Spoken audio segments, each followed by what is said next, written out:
Ay, dikit niyo yung paa nyo. Wala bang varnish yan eh. Para ano yun eh. Yan. Oh, yung paa mo, dikit mo dito.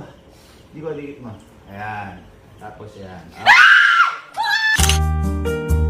yan. Tapos yan.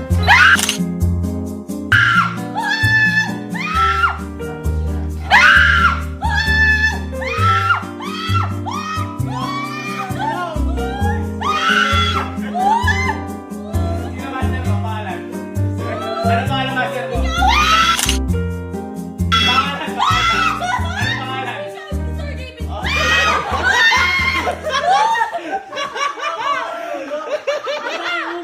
Balikan ulo na!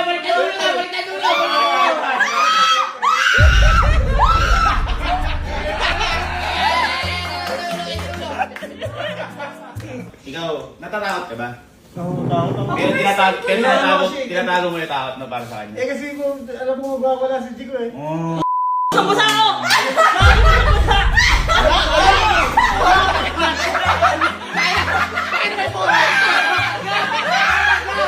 Okay, that's it.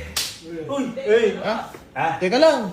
Bukas na lang. Hawakan niyo Ay, bukas yung hindi dalawa yan. kasi kita ka. Hot, hindi. So, ayun sir, sa nakita ko sa mga reaksyon ng lahat, andun po talaga yung takot natin pagdating sa mga ahas.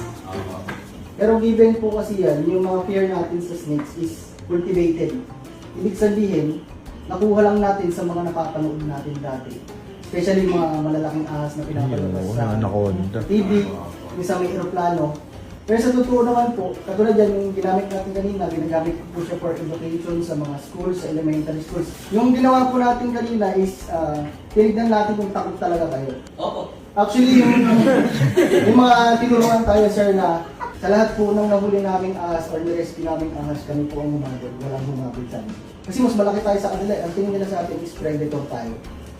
So ang gagawin nila, umiwas. Ngayon, pag hinabol pa natin sila, sinundan natin, yung tinorner natin, doon natin makikita yung defensive pose nila or nagiging defensive sila. Okay lang siguro maraming daga kasi maraming ahas. Logay, Sir, logay. kung may daga tayo dito, marami tayong daga, susundan mo mga ahas ko. Kailangan mag-alaga tayo ahas boy dito. Pusa, available pusa. May isa pang Diyos. Tom and Jerry! Sir, may tanong ako. Yes, sir. Kasi nung kaya ako na-trauma dyan sa dati, sir, sa tour, sir, gumanon, sir, yung buntot ng... Ayun, sir, Nakatayo lang yung ako, buntot sir. niya pumalupot. Oo, sir. Asa yung katawan niya nasa ibaba. Parang ganun, sir, eh. Ayun. Yun kasi sir, isang mechanism ng mga ahas kasi takot silang managlag. Takot silang ma-fall. Kaya ngayon, yung buntot nila, ginagamit nilang pang-grip. Hindi kanya sinasakal nun, ginigrip niya yung buntot niya para hindi siya mahulog. Ayun. Ano ba? Ito lang po, 100% sure po tayo, or 110% sure na hindi po siya manganaglag. Sure po tayo. Yes, sir. Eh, parang familiar po yun. Kasi ganyan! Ito sir, dito sa ibabaw. Okay na ako, wala na akong takot. Ayan, sir. Kasi iba po ang akala natin, nakakadiri sila kasi slime. Di ba? Dapat may education, hindi lang tayo basta... Kumbaga nawawala yung takot natin sa as para next time ulit. Hindi nga mga agat niya. Hindi parang ganyan. Butas-butas yung puso niya. Akala ko basa siya. Hindi pala siya basa. May tablang. Tapos sir, try mong saluhin, ganito na lang kamay mo. Hello! Saluhin mo daw, par. Ayan lang. Zuma. Wala naman mo sa mga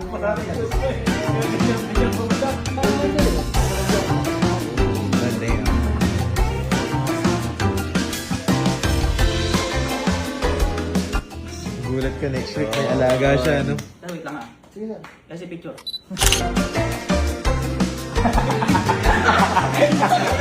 Para sa real.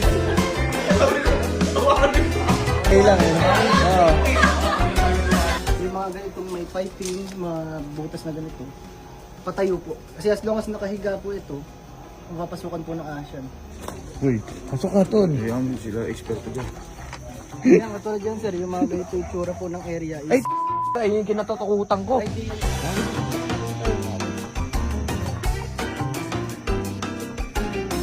you kay sir. Thank you, sir. Thank you kay tayo. Thank you po.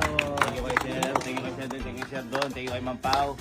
At hindi lang to basta kalokohan, meron ding natutunan. Yun. Diba, no? Si Allen, dating takot. Ngayon, sobrang takot. Hindi.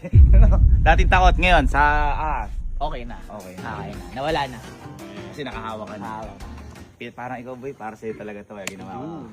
Thanks, brother. May gagawin ka ba kuya Allen sa kanya? Ano, may ano? Sige, sir.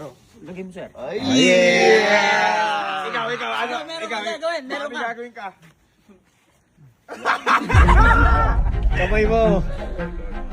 May aral yun. Sir, doon. May aral tayo, sir, doon. Huwag mo tsabahin, sir, doon. Huwag mo tsabahin.